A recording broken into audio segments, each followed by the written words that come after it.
رسوله الكريم أبي القاسم محمد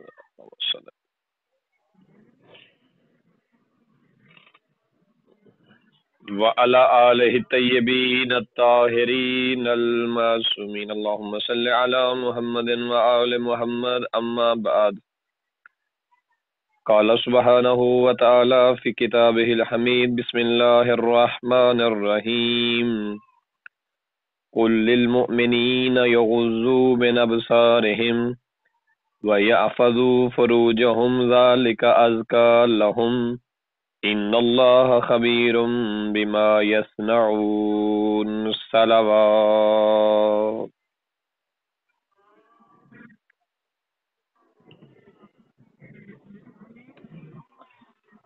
آج کے لیے جو ہم نے موضوع چنا ہے آپ تمام احباب کی خدمت میں پیش کرنے کے لیے، اس موضوع کا تعلق ہماری روزمرہ زندگی کے ساتھ ہے، ہمارے روزمرہ کے معمولات کے ساتھ ہے، اور اتنا مہم اور اہم وہ موضوع ہے، اگر فقط ہم اس موضوع کے اوپر ہی دقت کر لیں تو ہم بہت سارے فتنوں سے بچ سکتے ہیں، ہم بہت سارے گناہوں سے بچ سکتے ہیں، بلکہ میں یہاں تک کیوں نہ کہوں کہ اگر ہم اس کے اوپر روایات اور آیات قرآنیہ کے مطابق کنٹرول کر لیں اور مضبوط ہو جائیں تو بالخصوص نوجوانی کے اندر جتنے فتنے انسان کو ابتلا میں ڈالتے ہیں ان تمام فتنوں سے محفوظ ہو سکتے ہیں۔ قرآن مقدس کے اندر سورہ نور کے اندر ایک آیت جو میں نے آپ کی خدمت میں پیش کی ہے، پروردگار فرما رہا ہے قل للمؤمنین یغضوا من ابصارہم، اے پیغمبر، اے نبی، اے رسول، آپ مومنین سے کہہ دیجئے یغضوا من ابصارہم کہ اپنی نگاہوں کو جھکائے رکھیں، وَيَحْفَظُونَ فُرُوجَهُمْ ذَلِكَ أَزْكَى لَهُمْ، اور جہاں اپنی نگاہوں کو جھکائے رکھیں انہیں اگلی بات یہ بھی کہہ دیجئے کہ اپنی شرمگاہوں کی بھی ساتھ حفاظت کرے، یہی زیادہ پاکیزہ بات ہے، اور بے شک اللہ ان اللہ خبیر بما یصنعون، اور بے شک اللہ ان کے کاروبار سے خوب باخبر ہے۔ اگر ہم اس آیہ مجیدہ، اس آیہ مبارکہ کی اندر تھوڑا سے غوطہ گر ہوں تو بالکل واضح، صاف، شفاف الفاظ میں اعلان خداوندی ہو رہا ہے مومنین کے لیے، اور مومنین کو مطلع کیا جا رہا ہے کہ اگر تم نے پاکیزگی حاصل کرنی ہے، اگر تم نے پاک ہونا ہے تو ضروری امر یہ ہے کہ تمہاری آنکھوں کے اندر طہارت ہونی چاہیے، تمہاری آنکھیں پاک ہونی چاہیے، تمہاری آنکھیں پاکیزہ ہونی چاہیے، اور ان آنکھوں کی پاکیزگی کا جو سب سے پہلا امر پروردگار نے، جو سب سے اہم نقطہ پروردگار نے ہم تک پہنچایا اپنے حبیب کے ذریعے سے، فرمایا کہ یغضوا من ابصارہم، یہ پاکیزگی کیسے حاصل ہوگی کہ مومنین سے کہیے کہ اپنی نگاہوں کو جھکائیں۔ اب یہاں پر یہ نگاہوں کا جو جھکانا ہے یہ صرف مردوں کے ساتھ خاص نہیں ہے، یہ خواتین کے ساتھ بھی خاص ہے۔ جو پردے کا حکم ہے یہ فقط خواتین کو نہیں ہے، پردے کی چونکہ اقسام ہوتی ہیں، الگ الگ حصوں کا، الگ الگ چیزوں کا پردہ ہوتا ہے، جہاں پروردگار نے خواتین کو پردے کا حکم دیا ہے وہاں مختلف ایسے حصے مرد کے بھی بدن میں موجود ہیں جن کا پروردگار نے پردہ کرنے کا حکم دیا ہے۔ ان میں سے آنکھوں کا جو پردہ ہے یہ مرد کے لیے بھی ہے اور خاتون کے لیے بھی ہے، اور مرد اور خاتون جب بازار میں جائیں، جب کسی اور معمولات حیات میں ان کا آمنا سامنا ہو جائے تو حق یہ بنتا ہے کہ یہ نگاہیں بھی جھکائیں. اچھا یہاں ایک جملہ جو واقعاً قابل غور ہے، واقعاً قابل توجہ ہے، وہ یہ ہے کہ پروردگار نے ایک طرف تو حکم فرمایا ہے کہ کہہ دیجئے، یہ جملہ بطور خاص سماعت فرمائیے گا، اس میں تھوڑی سی گہرائی ہے، دقت کیجئے گا، میں التماس کروں گا غور فرمائیے گا اس جملے کے اندر. پہلے حصے میں فرمایا کہ اپنی نگاہوں کو جھکائے، اور دوسرے حصے میں فرمایا وَيَحْفَظُوا فُرُوجَهُمْ، اور اپنی شرمگاہوں کی حفاظت کریں، اور آگے فرمایا یہی زیادہ پاکیزہ بات ہے. اب یہ دو جہتیں سمجھیے گا، ان جہتوں کا، ان دونوں حصوں کا آپس میں بڑا گہرا تعلق ہے. ایک طرف کہا کہ نگاہوں کا پردہ، نگاہوں کی حفاظت، دوسری طرف ارشاد فرمایا اپنی شرمگاہوں کی حفاظت. اور روایات معصومین سے ملتا ہے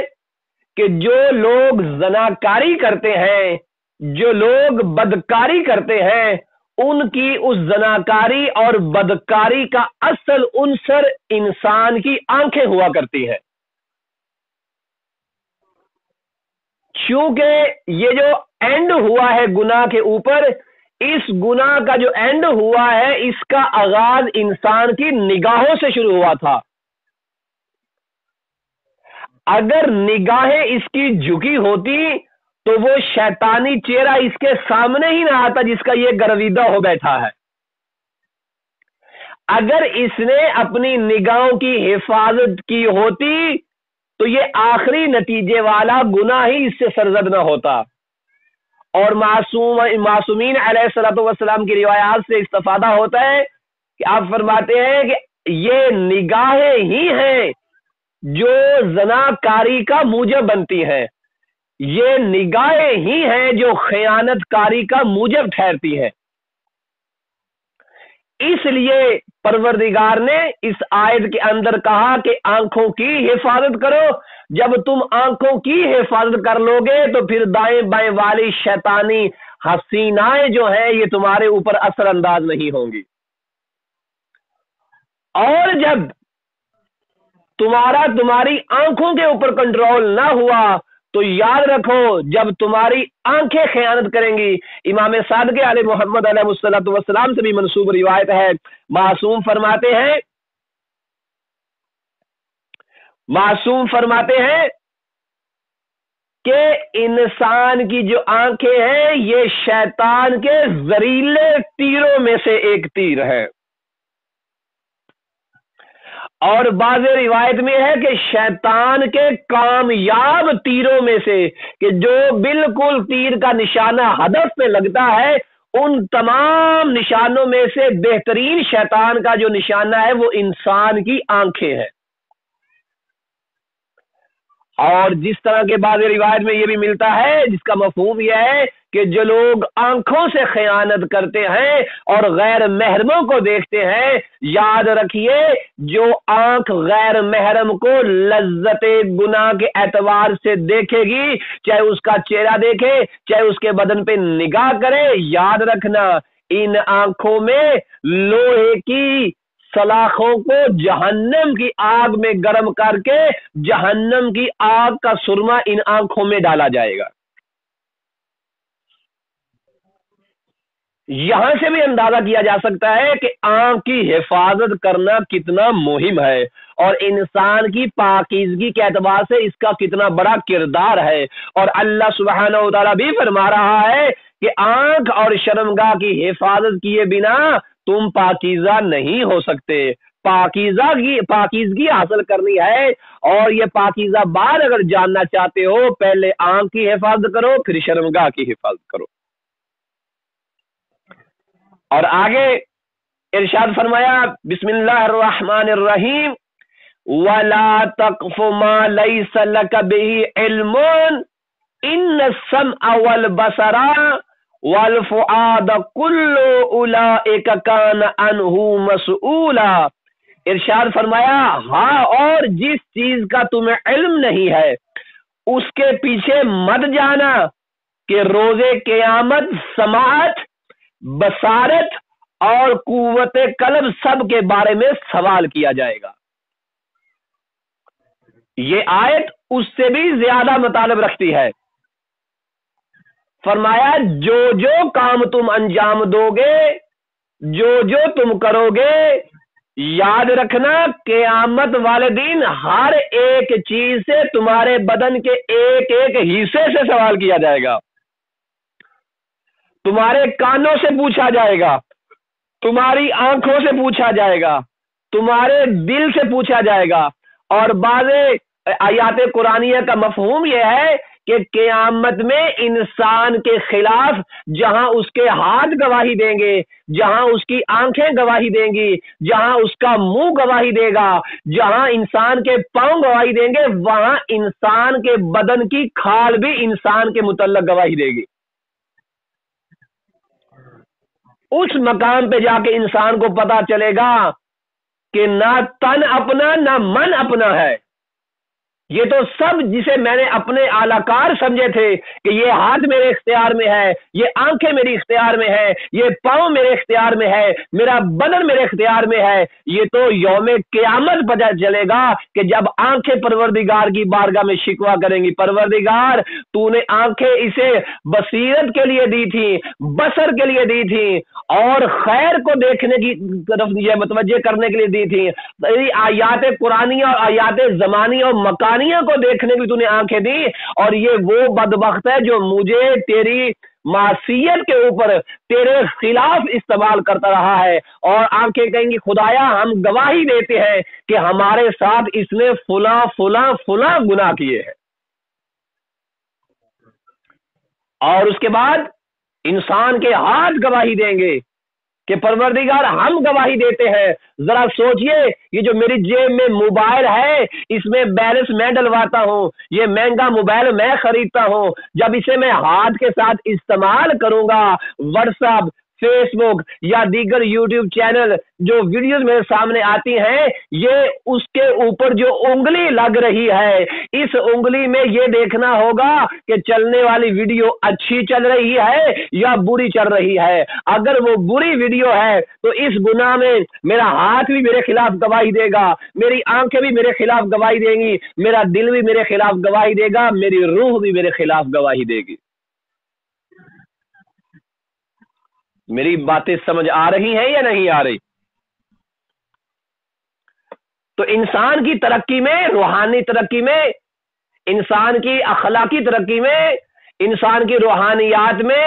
انسان کی حقیقی کامیابی میں انسان کے بدن کا بڑا کردار ہوتا ہے. اور میں سلام کیوں نہ کروں ان شہداء کو کہ جن شہداء کے متعلق قیامت والے دن ان کا بدن گواہی دے گا کہ پروردگار ہم گواہی دیتے ہیں کہ اس نے تیری راہ میں اپنے بدن کو ٹکڑے ٹکڑے کر دیا. خدایا ہم گواہی دیتے ہیں کہ تیری محبت میں اس شہید نے اپنے بازو کٹوا دیے. خدایا ہم گواہی دیتے ہیں اس شہید نے تیری محبت میں اپنی آنکھوں کو نکلوا لیا لیکن تیری خیانت تیری بارگاہ میں نہیں کی ہے. وہ عالم کیسا ہوگا کہ جب قیامت کے دن، وہ عالم کیسا ہوگا جب قیامت والے دن ہماری پیشانی خدا کی بارگاہ میں گواہی دے کہ پروردگار میں فلاں شخص کی پیشانی ہوں، گواہی دیتی ہوں کہ یہ ہر روز کئی مرتبہ میری بارگاہ میں جھکتا تھا. وہ کیسا وقت ہوگا جب میری آنکھیں گواہی دیں گی خدایا ہم گواہی دیتے ہیں یہ ہر روز قرآن مجید کی تلاوت کرتا تھا. وہ ہمارے کان، وہ وقت کیسا ہوگا کہ جب ہمارے قرآن گواہی دیں گے، ہماری کان گواہی دیں گے کہ پروردگار ہم کان اس کی گواہی دیتے ہیں کہ یہ ہمیشہ حقیقت پہ مبنی باتیں سنا کرتا تھا. جہاں ان اعضائے بدن نے انسان کے خلاف گواہی دینی ہے وہاں قرآن کی بعض آیات کا مفہوم ملتا ہے کہ ایک دن ایسا آئے گا کہ جس کے متعلق انسان کہے گا یا ویلتنا ما لہذا الکتاب لا تغادر صغیرۃ ولا کبیرہ، کہ جب قیامت والے دن انسان کا نام اعمال اس کے سامنے پیش کیا جائے گا، اس وقت انسان اپنا نام اعمال دیکھے گا اور سر پیٹے گا اور کہے گا ہائے میری رسوائی، ہائے میری رسوائی، اس لکھنے والے نے تو نہ میری کوئی چھوٹی سے چھوٹی بات چھوڑی ہے نہ بڑی سے بڑی بات چھوڑی ہے.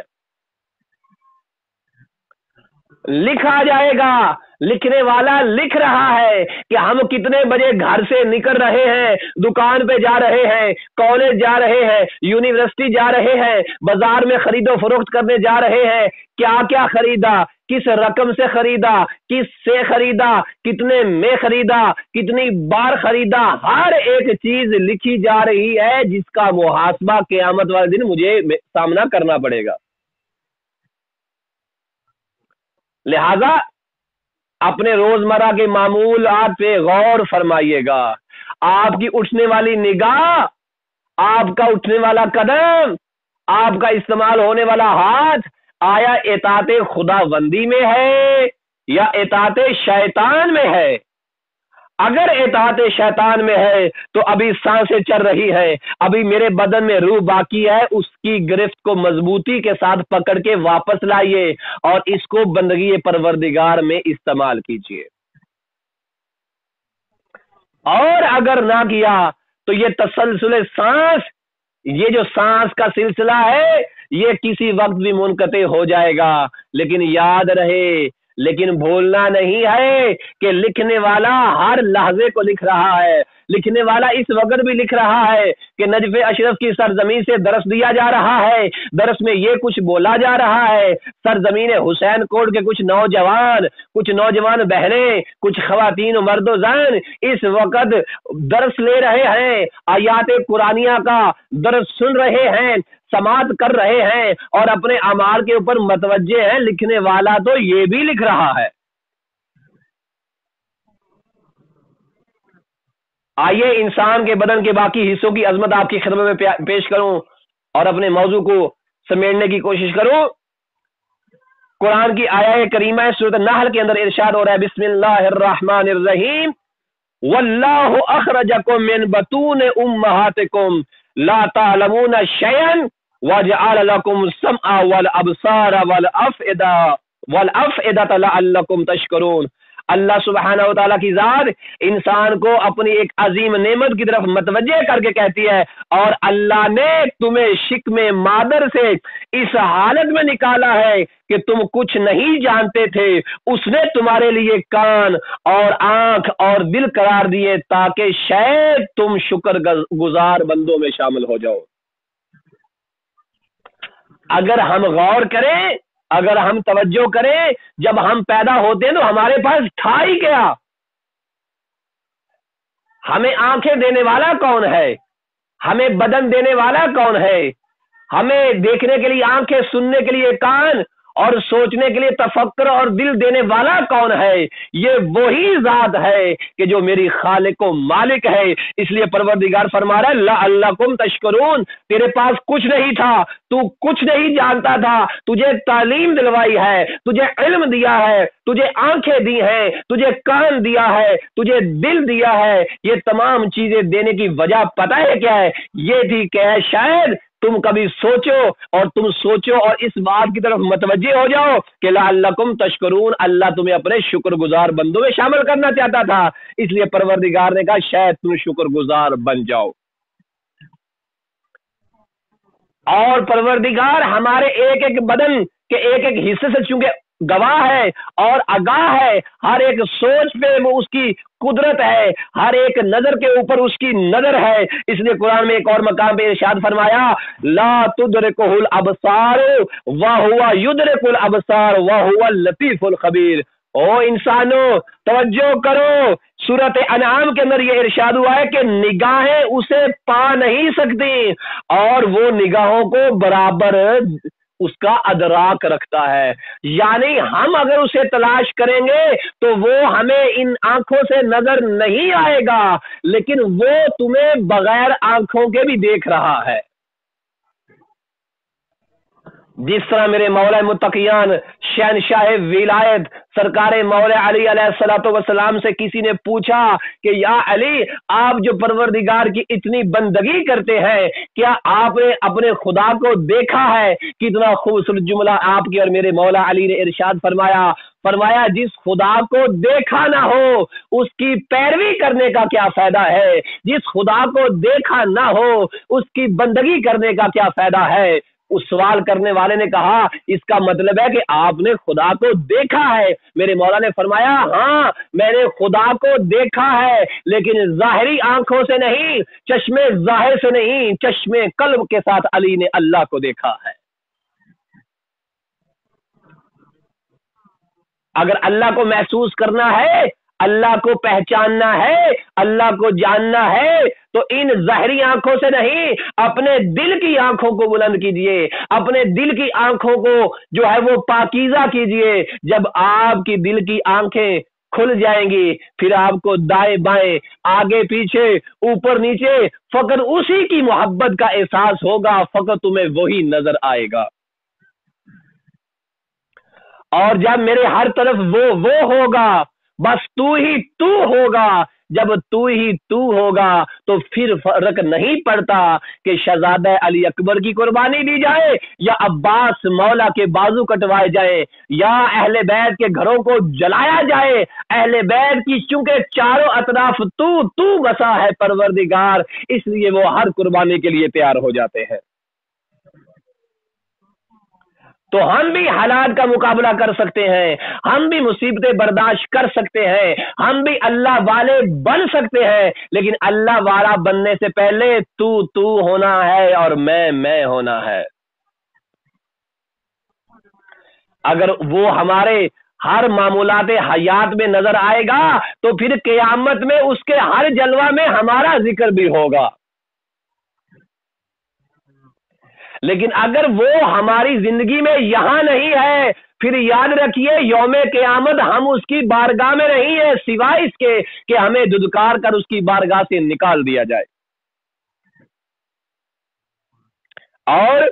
ایک اور مقام پہ پروردگار نے پھر اپنے بندوں کو مخاطب کیا اور فرمایا یعلم خائنۃ الاعین وما تخفی الصدور، وہ نگاہوں کی خیانت کو بھی جانتا ہے اور تمہارے دلوں کے اندر چھپے ہوئے رازوں سے بھی باخبر ہے۔ یہ نہ جاننا، یہ نہ سمجھ لینا کہ یہاں میں گناہ کر رہا ہوں، یہاں کوئی اور تو مجھے دیکھ نہیں رہا، تمہیں کوئی بھی نہ دیکھ رہا ہو، وہ دیکھ رہا ہے جس نے قیامت والے دن تیرا حساب و کتاب کرنا ہے۔ مولا علی علیہ الصلوۃ والسلام کا وہ ارشاد گرامی کہ مولا نے لوگوں کو مخاطب ہو کے فرمایا لوگوں ذرا خیال سے زندگی بسر کرنا کہ جس نے قیامت میں جس جج کے سامنے تمہارا مقدمہ قیامت والے دن رکھا جائے گا، تمہارے اعمال پر گواہ بھی وہی جج ہوگا، تمہارے گناہوں پر، تمہارے افعال پر، تمہارے اعمال پر جج جو بنا ہوا ہے قیامت میں، گواہ بھی وہی ہے۔ جب گواہ بھی میرے خلاف ہو اور گواہی فیصلہ کرنے والا جج ہو تو سوچئے میں کہاں جاؤں گا، میرا مقدر کیا ہوگا، میں جنت میں جاؤں گا یا میں جہنم میں جاؤں گا۔ اے انسان، یہ سوچنے کا وقت فقط دنیا ہے، آخرت نہیں ہے۔ اس لیے فرمایا کہ نگاہوں کی خیانت کو بھی تمہارا خدا جانتا ہے، تیرے دل میں کیا چل رہا ہے تیرا پروردگار وہ بھی جانتا ہے۔ اور جہاں انسان سے بدنی اعتبار سے گناہ سرزد ہوتے ہیں تو وہاں اہل بیت اور رسول صلی اللہ علیہ وآلہ وسلم نے بھی ہماری مدد کی، کہا اگر تمہاری نگاہوں سے گناہ ہو جاتے ہیں، اگر تمہارے ہاتھوں سے گناہ ہو جاتے ہیں، اگر تمہارے کانوں سے گناہ ہو جاتے ہیں اور تم چاہتے ہو کہ پروردگار کی بارگاہ میں شرمندہ ہو جاؤ، توبہ کر لو، تو عزیزان گرامی اہل بیت نے ہمیں بہت سارے ایسے اعمال بتائے ہیں، اگر وہ ہم اعمال کرتے رہے تو یقین جانیے ان اعمال کرنے سے جہاں میری نگاہوں نے، میری نظروں نے خیانت کی ہے، وہاں میری نظریں جو ہے اللہ کی بندگی بھی کر سکتی ہیں۔ اور ان بندگیوں میں سے میں ایک روایت آپ کی خدمت میں پیش کرنا چاہوں گا کہ وہ روایت جو ہے اسے ذرا سنیے اور غور کیجئے گا، اور پروردگار اس روایت کا ثواب میرے والد بزرگوار کی روح کو عنایت فرمائے، اور جن کے والدین زندہ ہیں پروردگار انہیں سلامت رکھے، اور والدین کو کیا اکرام کرنے کی اولاد کو توفیق عطا فرمائے، آمین۔ رسول اسلام صلی اللہ علیہ وآلہ وسلم ارشاد فرماتے ہیں کہ قال رسول اللہ صلی اللہ علیہ وآلہ وسلم نظر الوالد الی والدیہ حبا لہما عبادت، رسول خدا نے فرمایا اولاد کا والدین کی محبت رکھتے ہوئے والدین کو دیکھنا اللہ کی بارگاہ میں عبادت شمار ہوتا ہے۔ رسول اسلام صلی اللہ علیہ وآلہ وسلم کی روایات سے استفادہ ہوتا ہے کہ آپ صلی اللہ علیہ وسلم نے فرمایا، حج کے اعتبار سے آپ گفتگو کر رہے تھے، آپ علیہ السلام نے فرمایا کہ جو لوگ مثلا استطاعت حج نہیں رکھتے وہ گھر میں حج کر سکتے ہیں، کیسے یا رسول اللہ؟ تو آپ نے فرمایا کہ جس شخص کے والدین زندہ ہے، والدین حیات ہے، وہ شخص اگر ایک نگاہ اپنے ماں باپ کی طرف کرے گا یہ سوچتے ہوئے، یہ خیال کرتے ہوئے کہ یہ میرے والدین ہیں، اس کی ایک نظر کے بدلے پروردگار اس کے نام اعمال میں ایک حج کا ثواب لکھ دے گا۔ ابھی والدین جن کے حیات ہیں یہ عبادت کر لیجئے، یہ توفیق حاصل ہو گئی آپ کو، اس سے استفادہ کر لیجئے۔ رسول اسلام کی بارگاہ میں ایک شخص کھڑا ہو گیا، وہ کہتا ہے یا رسول اللہ صلی اللہ علیہ وآلہ وسلم، آپ نے فرمایا ایک نگاہ والدین کی طرف کرنے والے کو ایک حج کا ثواب ملتا ہے، آپ نے فرمایا ایسا ہی ہے؟ کہتا ہے یا رسول اللہ میں تو پورا دن گھر میں ہی رہتا ہوں اور پتہ نہیں کتنی دفعہ والدین کے چہرے کو دیکھتا ہوں۔ تو سرکار نبی کریم صلی اللہ علیہ وآلہ وسلم نے ارشاد فرمایا گھبرا نہیں، تو جتنی بار بھی اپنے والدین کو والدین سمجھ کے دیکھے گا اللہ ہر نگاہ پہ تمہیں حج کا ثواب عطا کرے گا۔ اگر میری نگاہیں میرے ساتھ خیانت کرتی ہیں تو ان نگاہوں کو میں پاک بھی کر سکتا ہوں۔ ان نگاہوں کے پاک کرنے کا دوسرا طریقہ قرآن کی تلاوت کیجئے۔ اگر قرآن پڑھنا نہیں آتا ہر روز 1 گھنٹہ آدھا گھنٹہ 15-20 منٹ قرآن کی زیارت کیجئے۔ کیوں؟ اس لیے کہ نبی کریم صلی اللہ علیہ وآلہ وسلم سے پوچھا گیا تھا کہ یا رسول اللہ، کس شخص نے کہا یا رسول اللہ میں قرآن کی کچھ آیات جانتا ہوں جو میں نے حفظ کی ہوئی ہیں، تو کیا میں قرآن کو زبانی پڑھ لیا کروں؟ تو آپ علیہ الصلوۃ والسلام نے ارشاد فرمایا نہیں، بلکہ تجھے چاہیے کہ قرآن کو دیکھ کر پڑھ۔ کہتا ہے کیوں یا رسول اللہ؟ فرمایا اس لیے تاکہ تجھے قرآن پڑھنے کا بھی ثواب ملے اور قرآن کو دیکھنے کا بھی ثواب ملے۔